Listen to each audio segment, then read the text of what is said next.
ప్రాంతీయ పార్టీ అపోజిషన్లో ఉండి ఇంత పెద్ద ఎత్తున 20 సంవత్సరాలలో సిల్వర్ జూబ్లీ ఫంక్షన్ చేయడం అనేది భారతదేశ చరిత్రలోనే ఒక బీఆర్ఎస్ పార్టీకి సాధ్యమైందని చెప్పి ప్రూవ్ చేసి నిన్న కేసీఆర్ గారు నిన్న కళ్ళగట్టినట్టుగా ప్రపంచమంతా కూడా నివ్వరపోయే విధంగా అద్భుతమైన లక్షలాది మంది సమావేశంకి వచ్చింది. మేమేం అధికార పార్టీ లేం, ఇట్లా పిలిస్తేనే మహిళా సంఘ గ్రూపులన్నీ వచ్చి సక్సెస్ చేస్తాను. నిన్న మేము ప్రతిపక్షంలో ఉన్నాం. ఈరోజు అక్కడ మీరు నిన్న వచ్చిందని చూడండి, 95% యువకులు మరియు వ్యవసాయంలో ఉండి పెద్ద మగవాళ్ళు వచ్చారు. 90%. దీనికి ఏం నిదర్శనం? ఇది बीआरएस पार्टी మీద ప్రేమను बीआरएस पार्टी आप आगे बढ़ो हम आपके साथ में है. ఈ రాష్ట్రంలో కాంగ్రెస్ పార్టీ 14-15 నెలల లోపలనే విధ్వంసం సృష్టించింది.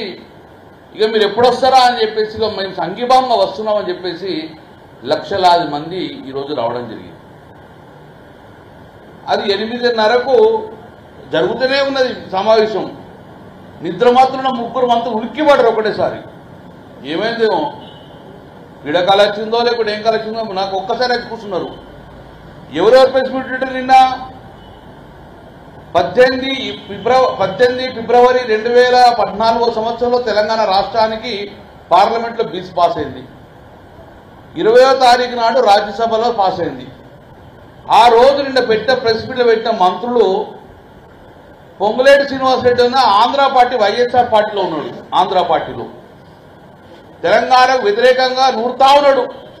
ఆయన కూడా నిన్న తెలంగాణ గురించి మాట్లాడాడు. సోనియా గాంధీ సీతక్క ఆమె తెలుగుదేశం పార్టీలో ఉంది. అప్పుడు 2013 ఉద్యమంలో కానీ 2014 తెలంగాణ వచ్చినప్పుడు వీరు తెలంగాణకు సంబంధించిన వ్యక్తులు కారు, తెలంగాణకు సంబంధించిన ఉద్యమంలో పాల్గొనలేదు. ఇక మా సోనియా ఇచ్చిందని వీళ్ళు చెప్తున్నారు. ఆ రోజు వీళ్ళు ఉన్నారా కాంగ్రెస్ పార్టీలో? లేరు. కాబట్టి ఉలిక్కిపడి ఒక్కటిసారి బెంబేలెత్తి రేది జనాలని. నిజంగా నేను ఒకటే సూటి అడుగుతున్నా, మీకు నిజంగానే భయం లేకపోతే టీఆర్ఎస్ బీఆర్ఎస్ పార్టీ గజగజ వనకపోతే నిన్న పొద్దున మీరు పంపిన మెసేజ్ లేదండి. ఆల్ యాజమాన్యానికి government of Telangana RTI department నుంచి కానీ కాంపిటేటివ్ నుంచి ఎవరు పంపిర్రు? స్కూల్ యాజమాన్యం నేరుగా ఫోన్ చేసి మీరు స్కూల్ బస్సులు పంపితే మీ మీద 1,00,000 పెనాల్టీ ఇస్తామని చెప్పి మెసేజ్లు పంపిర్రు. ఇది కాదా మీ భయానికి నిర్వచనం? పంపలేదా మీరు? ఎందుకు భయం ఆ బీఆర్ఎస్ పార్టీ అంటే? స్కూలు ఆర్టీసీ బస్సులు అలా కొడతబెట్టి నీవంటే స్కూల్ బస్సులు అనేది ఆయా ప్రాంతంలో ఉన్న మనోభావాలు బట్టి వాళ్ళు పంపుతారు. ఇది సిగ్గుపడాలి. ప్రభుత్వంలో ఉన్న ఈ మంత్రి, జిల్లా మంత్రులు, ట్రాన్స్పోర్ట్ మంత్రి ఇంతమంది మెసేజ్ చేసిన ఒక్కడన్నా బస్సు ఆపిండి అని ఇవ్వకుండా ఒక్క యాజమాన్యం ఉన్న బస్సు ఆపకుండా ఉన్నదా? అంటే మీకు తల ఉంచుకోవాలి. మీరు ఏమన్నా తెలుసా యాజమాన్యం మాతోటి? మేము తెలంగాణ బిడ్డలము, డెఫినెట్గా తెలంగాణ బిడ్డలు ఓన్ చేసుకున్నది బీఆర్ఎస్ పార్టీ. మా ప్రాంతం యొక్క మా తెలంగాణ ప్రజల యొక్క ఏకైక పార్టీ టీఆర్ఎస్ పార్టీ. ఈ పార్టీకి మేము ఎందుకు పంపమని చెప్పేసి భయపడకుండా పంపిరు. వాస్తవం కాదా? మీరు ట్రాన్స్పోర్ట్ డిపార్ట్మెంట్ ఎంత బెదిరించడంగా స్కూల్ యాజమానులు ఆపకుండా ఉన్నారా? అంటే ఇక్కడ నుంచే మీ ఫెయిల్యూర్ స్టార్ట్ అయింది. ఏం మాట్లాడింది మంత్రులు? ఇక పొన్నప్రభ రెచ్చిపోమాట అక్కడ ఎవరు లేరట. ఇప్పుడు ఛాలెంజ్ చేస్తున్నా నేను. మేము అధికార పార్టీ యొక్క ఫెయిల్యూర్ గురించి మీటింగ్ పెట్టాం. మీరు అధికార పార్టీ సక్సెస్లో అన్న సగం మీటింగ్ పెట్టండి. ఎక్కడ పెట్టుండ్రి? మహిళా సంఘాలు లేకుండా, మహిళలు లేకుండా మేము ఎంత సమావేశం పెట్టామో అందులో సగం మీట్ సక్సెస్ చేయండి. మీరు కాంగ్రెస్ పార్టీ యొక్క డెవలప్మెంట్లు కానీ కాంగ్రెస్ ఫలితాల గురించి ఒక్కసారి మీరు సమావేశం ఏర్పాటు చేయండి. అదే గతుత్తులు పెట్టండి. ధైర్యం ఉందా? ఆ జనాభా నుంచి మీరు తప్పించుకొని బయటకు రాగలుగుతారా? మీరు హామీలు అడగకుండా ఉంటారా? అక్కడ కేసీఆర్ గారు ఒక్కసారి హామీ మీద మాట్లాడుతుంటే ప్రజలకు రిప్లై కనబడుతుందా? ఆ రిప్లైకి ఆ సప్పుడు లేచున్నా మీరందరూ లేచి పొద్దున్నే ఆ రాత్రి లేచుకొని ఫెయిల్ అయింది సమావేశం, ఫెయిల్ అయిందో లేదో అప్పుడు వెళ్తారు ఇంకా తూర్తికి. ఎంత నిర్బంధం! మేము పోలీసుల నిర్బంధం, మేము ఆయన పేరు కూడా రాసుకున్నాం. మేము గ్రౌండ్లోకి వెళ్ళి బయటకు వచ్చినాక 3.5 గంటలు నిలబెట్టిండు అక్కడ. 3.5 గంటలు. ఎందుకంటే ఏం తెలియదు, ఎందుకు ఆపినాడో తెలియదు. మళ్ళా కొప్పులీశ్వరన్న మా టీము అందరు పోయి కట్టె పట్టుకొని లైట్ ఎత్తే అప్పుడు వదులుకున్నారు.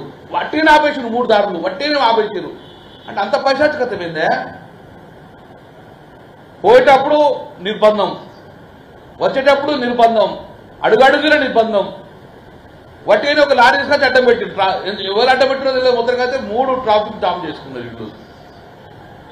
ఇంత విషం నింపుకున్న మీ పార్టీ కేసీఆర్ విషయం గురించి, అసలు కేసీఆర్ మీ గురించి ఒక మాటలు మాట్లాడి ఎవరు పేరెంట్ ఎత్తిండా? ఒక పేరెంట్ ఎత్తిండా? ఎస్, కాంగ్రెస్ పార్టీ ఇచ్చింది కాదు. తెలంగాణ వాదులు బీఆర్ఎస్ పార్టీ, కాంగ్రెస్ పార్టీ మెడల్ వంచి తెచ్చుకున్నాం మేము. ఏదో మీరు దారదత్తం ఇచ్చినట్టు కాదు, మెడల్ వంచుకున్నాం, మెడల్ వంచి తెచ్చుకున్నాం మేము. ఊకే తెలంగాణ ఇచ్చింది, తెలంగాణ ఇచ్చింది, తెలంగాణ ఇయ్యాల్సి వచ్చింది. అక్కడ మా పోరాటం చేయబట్టి ఇయ్యాల్సి వచ్చింది. నీకు ఇయ్యాలనుకుంటే 60 సంవత్సరాలు ఎందుకు కూసబెట్టినావు? కూసబెట్టినావు కదా, ఇయ్యాలనుకుంటే అప్లై చేయాలి కదా. మీరు ఇయ్యలే. తెలంగాణ సమాజం మొత్తం ఏకమైంది, దానికి నాయకత్వం వహించి కేసీఆర్ గారు. ఈ కేసీఆర్ గారి నాయకత్వంలో తెలంగాణ ఇయ్యాల్సి వచ్చింది కాబట్టి మీరు ఇచ్చిండ్రు. మీది కాదు గ్రేట్, టీఆర్ఎస్ పార్టీ గ్రేట్. అందుకే మళ్ళీ చెప్తున్నాను, ఉలిక్కి పడకండి. ఆ సప్పులకే లేచి 3 మంత్రులు మాట్లాడారు. ఇది ఒకటి క్లియర్ చెప్తున్నాను, మీ ఫెయిల్యూర్కు నాంది స్టార్ట్ అయింది. మీరు ఇమ్మీడియట్గా అలర్ట్ కాండి. ప్రజలకు ఏదైతే హామీలు ఇచ్చారో ఆ హామీలు నిర్వహించే ప్రయత్నం చేసుకోండి. మంత్రులారా, సమావేశం ఫెయిల్ అని విషయం చెప్పడం కాదు, నేను మీకు ఛాలెంజ్ చేసి చెప్తున్నాం. మేము మీ వ్యతిరేకతతోటి ప్రజలలో పోతే ప్రజల యొక్క సపోర్ట్ ఎట్లా కనబడ్డది. తదనంతరం మీరు కూడా నిజంగానే మీ సక్సెస్ చేయించుకోవాలంటే అదే ప్రాంగణంలో సగం మంత్రులు మీటింగ్ పెట్టండి. ఆ సగం మంత్రుడు మళ్ళీ మీరు ప్రెస్ మీట్ పెట్టిన మంత్రులారా ఒక్కసారి కళ్ళు వేసి మళ్ళీ వీడియో చూడండి. కేసీఆర్ గారి సమావేశం అయి దిగ వరకు ఒక్కలంటే ఒక్కరు బయటకు రావాలి, ఒక్కరు బయటకు పోలేదు. కేసీఆర్ గారు సమావేశం అయిన తర్వాత స్టేజ్ దిగి వెళ్ళినాక ఒక్కొక్కరు బయటకు, కానీ కేసీఆర్ మాట్లాడినంతసేపు ఒక్క వ్యక్తి కూడా బయటకు పోలేదు. అంటే మా పార్టీ మీద అభిమానంతో వచ్చిన వాళ్ళందరూ కూడా మీలాగా బస్సులు పెట్టి అధికార పక్షం బస్సులు పెట్టి పిలుచుకోపోయేది కాదు. మేము మా పార్టీ అభిమానులు వచ్చింది, ఇవాళ కేసీఆర్ గారు అభిమానులు వచ్చింది. డెఫినెట్గా ఇది మొదలు ఇంకా ఉలిక్కి పడే రోజు బాగుంటే ముందు ఇప్పటికైనా మా పార్టీ గురించి ఆలోచించకండి. ప్రజలకు ఇచ్చిన హామీలను ఆలోచించే ప్రయత్నం చేయండి. 420 హామీలు ఎట్లయ్యానో చెప్పండి. 420 హామీలు ఇచ్చినాము, 6 గ్యారెంటీలు అయిందని చెప్పి ఒక్కసారి బహిరంగ సభ పెట్టండి. అప్పుడు ప్రజల నుంచి ఏం రాకపోతే మీరు సక్సెస్గా భావించుకుంటాం. పెట్టగలుగుతారా? ఇప్పటికీ రేషన్ కార్డు ఇస్తలేమో అని చెప్పి ఊళ్ళకి సమావేశం పెట్టే పరిస్థితి లేదు. ఒక్క మంత్రి గ్రామాలకు వచ్చి గ్రామసభ పెట్టి ఒకసారి మాట్లాడమని చెప్పుర్రి, అవుతుందా? కొనుగోలు కేంద్ర కొనుగోలు జరుగుతుందని చెప్పి సజావుగా వచ్చి మంత్రిని ఒకసారి పెట్టమని చెప్పండి. అధికారులు పెడుతున్నారు, మరి ఎందుకో మంత్రులు ఎటు వేరు? మీ యొక్క ఫెయిల్యూర్ను మా మీద రుద్దే ప్రయత్నం చేసుకోకండి. డెఫినెట్గా బీఆర్ఎస్ పార్టీ తెలంగాణ రాష్ట్ర సాధనలో ముఖ్య పాత్ర వహించిండు. తదనంతరం తెలంగాణ ప్రజల భాగోలు చూసే బాధ్యత మాదే. తెలంగాణ ప్రజలు ఆపదలు డెఫినెట్గా ఆదుకోవడంలో ప్రముఖంగా తెలంగాణ ప్రజలకు సపోర్ట్గా ఉండేది ఒక బీఆర్ఎస్ పార్టీ. రేపు రాబోయే కాలంలో మేము మీ 6 గ్యారంటీలు 420 హామీల నుంచి నిలదీస్తాం, ఎంబడి పడతాం, డెఫినెట్గా ప్రజల పక్షాన పోరాటం చేస్తాం. మళ్ళొక్కసారి దయచేసి కరీంనగర్ జిల్లా నుంచి మాకు ఎన్ని బస్సులు కావాలనో అన్ని బస్సులు తీసుకున్నా కూడా మిగతా బస్సులు ఇవ్వలేదు. లాస్ట్ మూమెంట్లో చివరిలో ట్రాన్స్పోర్టేషన్కు స్కూల్ బస్సులను ఇబ్బంది పెట్టిండ్రు. ఆర్టీసీ బస్సులు ఇంతకన్నా ఇవ్వమని చెప్పి చేతులు లేపేసిండ్రు. ప్రైవేట్ బస్సు మొత్తం తీసుకున్నాం. ఇంకా డిమాండ్ బాగుంటే చాలా మంది కూడా ఓన్ కార్లు కూడా తీసుకొని రావడం జరిగింది. నేను మా బీఆర్ఎస్ పార్టీ కరీంనగర్ ఉమ్మడి జిల్లా ప్రజలకు శిరస్సు అవసరం అవుతున్నాను. ఏం చేయకుండా తండోపతండాలుగా పోతే ఒక కాడ చూస్తే వాళ్ళే దిగి వాళ్ళు ట్రాఫిక్ రూఢంగా వాళ్ళే రెగ్యులర్ చేసుకుంటారు. వాళ్ళే దిగి మా ప్రోగ్రాం కదా అని చెప్పి వాళ్ళే ట్రాఫిక్ వాళ్ళను తీసుకున్నారు. మేము మళ్ళీ కూడా ఒక మెన్షన్ చేస్తున్నాం. ఎలకతుర్తి చౌరస్తాలో ఉన్న సీఏ చాలా ఇబ్బంది పెట్టిండు మమ్మల్ని, రాంగా పోంగా చాలా ఇబ్బంది పెట్టిండు, హరాజ్ చేసిండు మమ్మల్ని.